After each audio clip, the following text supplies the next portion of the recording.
Meanwhile, the National Investigation Agency has launched a major crackdown today on terror funding in Jammu and Kashmir. It conducted raids on suspected fundraisers. The NIA conducted raids at 10 locations in Jammu and Kashmir and another in faraway Bengaluru.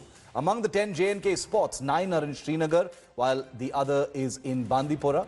Khurram Parvez, a prominent rights activist, and journalist Parvez Bukhari were among the people and NGOs raided by the NIA. Bengaluru-based associate Swati Seshadri was also raided. The NIA in its statement revealed that raids were based on credible inputs of terror funding. The NIA said that money came through Hawala channels from different parts of the country and abroad to fund terror activities in J&K. Meanwhile, Minister of State and the PMO Jitendra Singh has spoken exclusively to India today on these raids that were conducted today. Listen in. You are not only a minister in the Modi government, you're also a resident of Jammu and Kashmir. When all these people are making accusation that there is going to be a demographic change, that now anyone can buy land, that those who were earlier protected with Article 370 no longer can hold on to their property, what do you really have to say to them? This is indeed a democratization of the process of land purchase and sale and purchase of the property. This is also going to give a huge boost to the economy of Jammu and Kashmir. And those who are trying to say that this is going to put Jammu Kashmir on sale, particularly as you mentioned the Gupkar crowd, now please let them answer. Are they willing to sell off their Gupkar bungalows, which is the choicest location in the country, at least in Srinagar city? They won't.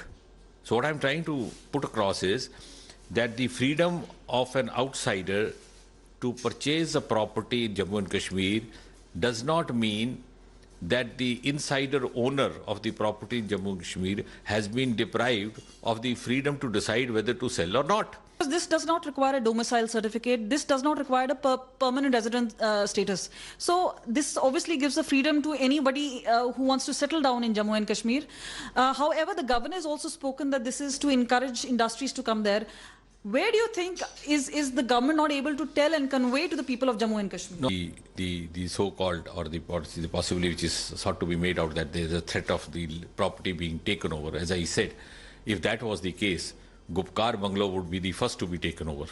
There are a huge number of buyers across the country. It was one of the most luxurious colonies. Now you've actually made open the land also and made it available to the citizens of the country. Importantly, now they're saying that there were NIA raids which were conducted today in multiple locations in Kashmir Valley, saying this is part of the pressure tactics that the government is utilizing. You would have read Mehbooba Mufti's tweet. She's hit out at the center, saying these are being used to silence journalists, are used as pressure tactics. No, tell me pressure on whom? Pressure on whom? They are already under pressure. What they are saying out of desperation is under pressure. So if the law of land is prevailing elsewhere, it is not to the suitability or the compatibility or convenience of a handful of dynasts. There are some commoners also living in Jammu and Kashmir besides the 3 dynasties. In the larger... Do you think these dynasties will be able to come back? They're trying to kind of come back together. Do you think they will be able to make a mark? See, to be fair, in a democracy, everybody has a right to try his or her luck, and if they are doing so, you can't grudge it.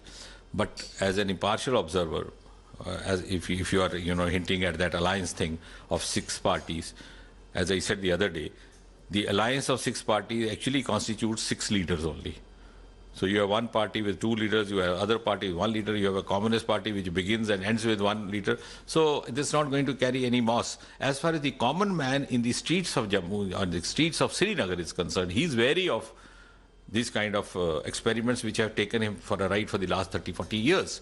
And if given a chance, and they are the beneficiaries of 10% voter turnout, and that's why they are making all this hue and cry over this demography, etc., because they want to keep it confined to that 10% voter turnout so that they can thrive on that. So there is no using of any agencies, whether it is on Farooq Abdullah, whether it is multiple raids being carried out. You are justifying that? No, I'm not justifying anything. Because CBI or NIA are independent bodies and they don't take cues from me.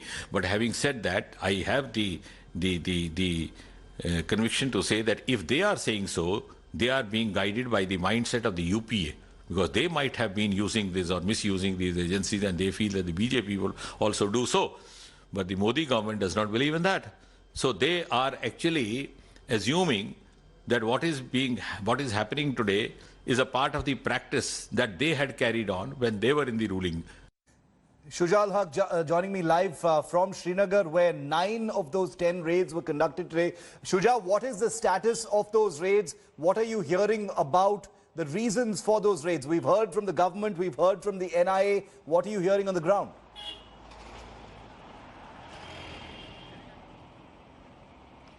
Well, yes, Shiv, 10 locations were raided, and as you pointed out, 9 of them are in Kashmir. In Srinagar in itself, since morning, there have been raids at various locations, and the NIA came up with a press statement about it, and they said this is a case that they have registered on October 8th, and it pertains to terror funding, and that's what the statement said. It's added that they are investigating certain individuals, certain NGOs and trusts in this case. They've also said that they've recovered some documents. Of course, all of this will be a part of investigation, but at this point of time, there is already a war of words, a controversy that has begun on it.